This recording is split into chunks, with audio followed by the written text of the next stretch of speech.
ଶ୍ରଦ୍ଧାଳୁଙ୍କ ଭିଡ଼ରେ ମହାପ୍ରଭୁ ଗଲେ ଗୁଣ୍ଡିଚା ଘର। ସିନାପାଲିରେ ମହିଳା ଟାଣିଲେ ସୁଭଦ୍ରା ରଥ। ନୂଆପଡ଼ା ଜିଲ୍ଲା ସିନାପାଲି ଓ ଆଖପାଖ ଅଞ୍ଚଳରେ ଶ୍ରଦ୍ଧାଳୁଙ୍କ ଭିଡ଼ ମଧ୍ୟରେ ମହାପ୍ରଭୁ ଜଗନ୍ନାଥ ରଥଯାତ୍ରା ଅନୁଷ୍ଠିତ ହୋଇଛି। ଚଳିତ ବର୍ଷ ଗୋଟିଏ ଦିନରେ ନେତ୍ରୋତ୍ସବ ନବଯୌବନ ସହ ମହାପ୍ରଭୁଙ୍କ ରଥଯାତ୍ରା ଅନୁଷ୍ଠିତ ହୋଇଥିବାରୁ ରଥ ଟାଣିବାକୁ ଆଖପାଖ ଅଞ୍ଚଳ ତଥା ପଡ଼ୋଶୀ ଛତିଶଗଡ଼ ଅଞ୍ଚଳରୁ ଆସିଥିବା ଶ୍ରଦ୍ଧାଳୁଙ୍କ ଭିଡ଼ ସିନାପଲିଠାରେ ଦେଖିବାକୁ ମିଳିଛି।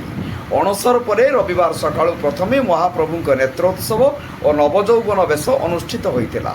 ପରେ ପୂର୍ବାହ୍ନ 10ଟାରୁ ଘୋଷଯାତ୍ରା ନୀତି ଆରମ୍ଭ ହୋଇଛି। ଅପରାହ୍ନରେ ଶ୍ରୀଜାଉଙ୍କର ପହଣ୍ଡି ବିଜେ ପରେ ମନ୍ଦିର କମିଟିର ସଭାପତି ବୈଶମ୍ପାୟନ ମେହେରଙ୍କ ଦ୍ୱାରା 3 ରଥରେ ଛେରା ପହଁରା କରାଯାଇ ରଥଟଣା ଆରମ୍ଭ ହୋଇଥିଲା। ରଥଯାତ୍ରାରେ ପାରମ୍ପରିକ ସମ୍ପ୍ରଦାୟର ସଂକୀର୍ତ୍ତନ ଘଣ୍ଟବାଦ୍ୟ ଆଦି ସାମିଲ ହୋଇଥିବା ବେଳେ ଶ୍ରଦ୍ଧାଳୁଙ୍କ ହରିବୋଲ ହୁଳହୁଳି ସମଗ୍ର ପରିବେଶ ଉଲ୍ଲସିତ ହୋଇଥିଲା। ଏଠିକାର ପରମ୍ପରା ଅନୁସାରେ ମା ସୁଭଦ୍ରାଙ୍କ ରଥକୁ କେବଳ ମହିଳା ଭକ୍ତମାନେ ଟାଣି ଟାଣି ନେଇ ମାଉସୀ ମା ମନ୍ଦିରରେ ପହଞ୍ଚାଇଥିଲେ। ଭିଡ଼କୁ ଦେଖି ମନ୍ଦିର କମିଟି ତରଫରୁ ବିଭିନ୍ନ ସ୍ଥାନରେ ପାନୀୟ ଜଳ ପ୍ରାଥମିକ ଚିକିତ୍ସା ଆଦିର ବ୍ୟବସ୍ଥା କରାଯାଇଥିବା କମିଟିର ସମ୍ପାଦକ ତୁଳସୀରାମ ମେହେର କହିଛନ୍ତି।